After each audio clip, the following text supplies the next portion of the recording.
Welcome back to our channel education SK में। तो आज की हमारी जो वीडियो में हम फिर से लेकर जो क्रम भजिक्रम का छठा जो सार है वो लेकर आ चुके हैं, छठे अंक का सार।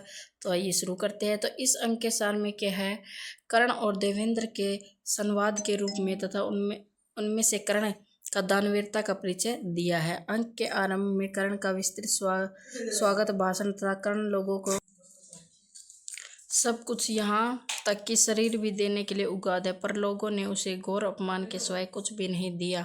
कर्ण अपने दुर्देव को याद करता है कि कैसे उसकी माँ ने उसे जल में फेंक कर उसकी जाति कुलीनता को नष्ट किया और पंचाली पुत्री के घर में सबके सामने उसका सम्मान चला गया। अब वह दुर्जन की संगति के कूप में पड़ा है, उसका कौन उद्धार करेगा। केवल उसे याचकों के अंजलि जल के साथ प्रतिदिन मिलने वाले आशीर्वचनों पर ही भरोसा है। कर्ण पूजा से निवृत्त होकर आसन पर बैठकर याचकों की प्रतीक्षा कर रहा है। इतने में द्वारपाल आकर कहता है कि कोई दर्शनार्थी ब्राह्मण द्वार पर स्थित है। कर्ण उसे शीघ्र भेजने के लिए प्रतिदिन दान और पूजा से अर्चित नूतन ब्राह्मणों द्वारा उच्चारित जय निर्दोष से उसकी सर्वत्र विजय होती है। कर्ण की दानशीलता की स्तुति करता हुआ ब्रह्म वेशधारी देवेंद्र प्रवेश करता है तथा उसके स्तुति गान से कर्ण स्वयं को कृतार्थ मानता है। विप्रवर को कर्ण कहता है कि मुक्त हृदय से कहो कि तुम्हारी क्या इच्छा है, क्योंकि वह सुसेन प्रतिदिन याचकों की आशीर्वचन तथा दान अंजलि के जल से तर्पित होता हुआ पारणा करता है। विप्र अंगराज वसुसेन कर्ण को दान करने की प्रतिज्ञा करने के लिए कहता है। इस पर कर्ण को आश्चर्य होता है कि वह कहता है कि तुम असंतुष्ट प्रतीत होते हो, ब्राह्मण का धन तो असंतोष होता है। विप्र कहता है कि इससे क्या, जब आपको देना है तो पहले वचन दीजिए, अन्यथा वह वापस जा रहा है। कर्ण हठी ब्राह्मण को वचन दे देता है। विप्र कर्ण से उसके अलौकिक दोनों कवच कुंडलों की मांग करता है। इस पर कर्ण चौंक जाता है कि वह कहता है कि कवच कुंडल तो उस अवांछनीय शरीर ही है, इससे उसका क्या लाभ होगा। वह कुछ और मांग ले स्वर्ण धन रत्न, कुछ गृह राज्य से मेदिनी, सब कुछ देने को वह तैयार है। ब्राह्मण कहता है कि आप वैसा ही करें जैसे मेरी प्रार्थना है, अन्यथा अपना वचन तोड़ दे। कर्ण पूछना चाहता है कि उसका यह क्या प्रयोजन सिद्ध होगा। विप्र कहता है कि मेरा अन्य किसी से कोई प्रयोजन नहीं है। कर्ण संकस होकर मन में सोचता है, क्या यह कोई याचक है या कोई छद्मवेशी शत्रु पक्षधर वंचक है।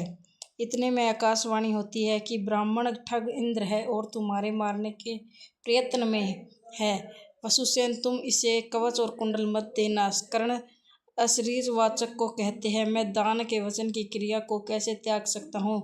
यदि इंद्र की ऐसी ही इच्छा है तो मैं क्या कर सकता हूँ। कर्ण इंद्र से कहता है, मुझे अशरीर वाक से सब पता लग गया है। तुम पुत्र स्नेह के वशीभूत हो, अर्जुन की रक्षा के लिए मेरे पास आए हो। मेरा अहोभाग्य है कि मेरा तपोव्रत विधि तथा दान प्रक्रिया आज सफल हो रही है। आपकी याचना सफल हो ऐसा मुझे साहस दीजिए। मेरी जो अर्जुन को मारने की प्रतिज्ञा का आधार मेरा पौरुष है, इसलिए मैं अपने समस्त रक्षक अपरुष साधन छोड़ दिए हैं। इस पर फिर से आकाशवाणी कर्ण को रोक कर कहती है कि यह दिन मणि सूर्य तुम्हारा पिता तुम्हें इंद्र के छल से रोक रहा है। तुम दिव्य अलंकारों से संपन्न कुंती के गर्भ से उत्पन्न मेरे पुत्र हो तथा प्राकृतिक पुरुषों से दुर्जय हो, अतः इस ठग को कुछ मत दीजिए।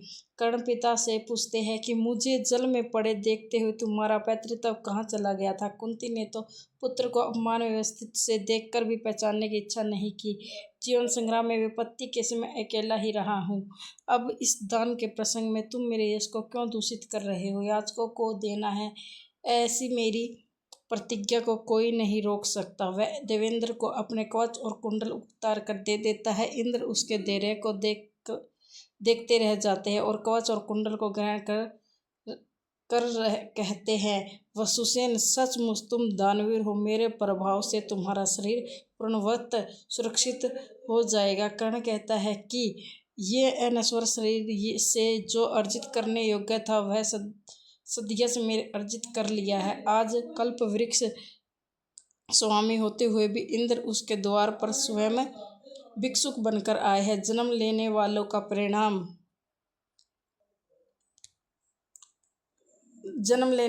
परिणाम जब मृत्यु ही है तो मुझे इससे क्या डर होगा। देवेंद्र के चले जाने पर कर्ण को विश्व भर की लीला का आश्चर्य होता है। एक और अर्जुन कृष्ण भी उसके रक्षक है, देवेंद्र भी उसके रक्षक। दूसरी ओर कर्ण जिसका कोई आलोक भी न बंधु है, न माता है, न पिता है।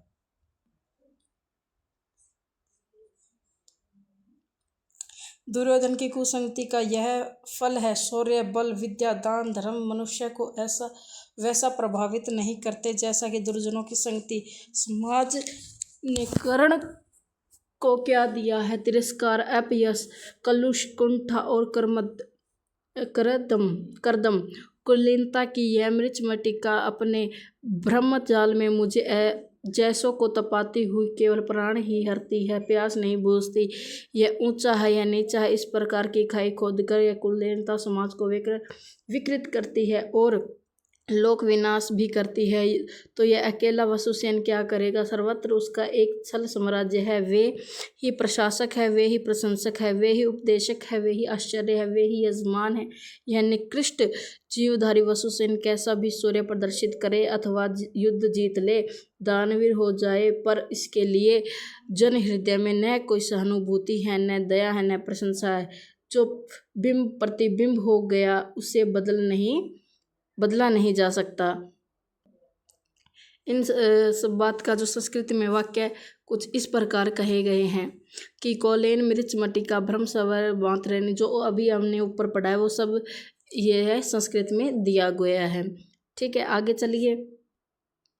आगे इसमें पुन द्वारपाल देवेंद्र के आने की सूचना देता है। कर्ण उसे आने के लिए कहता है। देवेंद्र को संबोधित कर कर्ण कहते हैं कि आप कुशल से है, पुनः मुझे क्या देना है? अर्जुन की रक्षा के लिए मांग लीजिए, मैं प्राण भी दे सकता हूँ। देवेंद्र कहते हैं, मेरा विमान पृथ्वी को नहीं छोड़ रहा। कर्ण कहता है, देवराज यह स्वर्ग नहीं है जहाँ जीवन अमर है, शरीर अजर है, जहाँ पूर्ति के लिए कल्प वृक्ष है, विहार के लिए नंदनवन है, विलास के लिए अप्सराएं हैं और सर्वत्र सुख ही सुख है। यह भूमि है कर्म भूमि वसुंधरा, मुझे जैसों की जननी, जहाँ पाप पुण्य सत्य सत्य धर्म अधर्म का निर्णय होता है। उसके निर्णय को बिना समझे कौन यहाँ से जा सकता है? देवेंद्र पूछते हैं, तो मुझे क्या करना चाहिए? कर्ण कहता है कि आपने पृथ्वी पर आकर्षण भर में ही महान पाप कर डाला है। अर्जुन अपने कर्म से मरे या जीवित रहे, पर तुम्हें न तो मेरे जीवन का सूत्र ही काट दिया है। देवेंद्र कहता है कि राजन, आप जैसे दानवीर ने मुझे जीत लिया है, आपने स्वर्ग की प्रतिष्ठा प्राप्त कर ली है। कर्ण कहता है कि मुझे स्वर्ग से कुछ नहीं लेना, मुझे तो मेरी पृथ्वी प्रिय है, इसके रजकण मुझे प्रिय है, यही मेरे सुख दुख साक्षिणी वसुंधरा मेरी जननी है।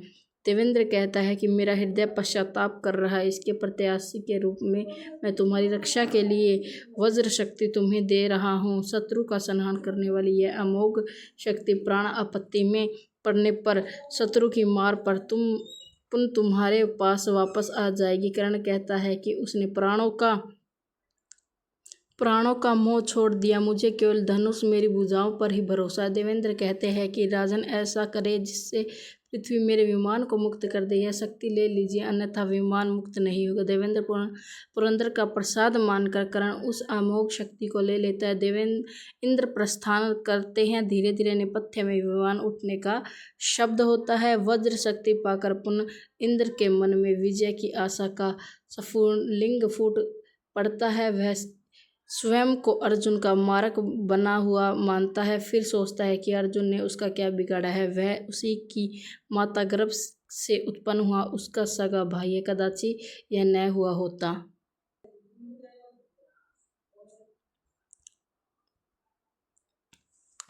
रह रहकर कर्ण के मन में घटनाओं की पुनरावृत्ति होती है। शस्त्राभ्यास की कठोर परीक्षा में वसुसेन निर्णय की प्रतीक्षा ही करता रहा। आश्चर्य, उद्र, भारी, ब्राह्मण, कुलीन, समाज तथा स्वार्थ लिप्त अभिजातस्य अर्जुन के पक्षधर बने।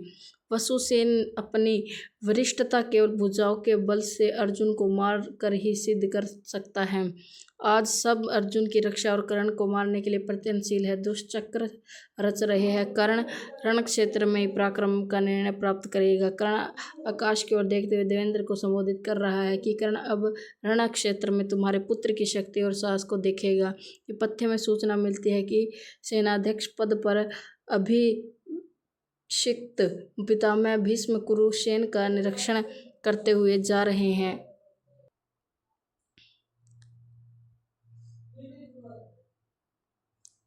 कर्ण सोचता है देवव्रत भीष्म ने सेनाध्यक्ष के पद को स्वीकार कर लिया, न जाने कब इस विजात वर्ग में वसुसेन को सेनाध्यक्ष बनने का अवसर मिलेगा। जो हो वह आगे बढ़कर युद्ध में जाने की तैयारी करता है। तो यहाँ पे हमारा जो छठा सार है कर्ण अभिजातस्य का तो समाप्त होता है, और कल हम लेकर आएंगे सप्त जो अंक है उसका सार। तो वीडियो को लाइक और चैनल को सब्सक्राइब करके जाना।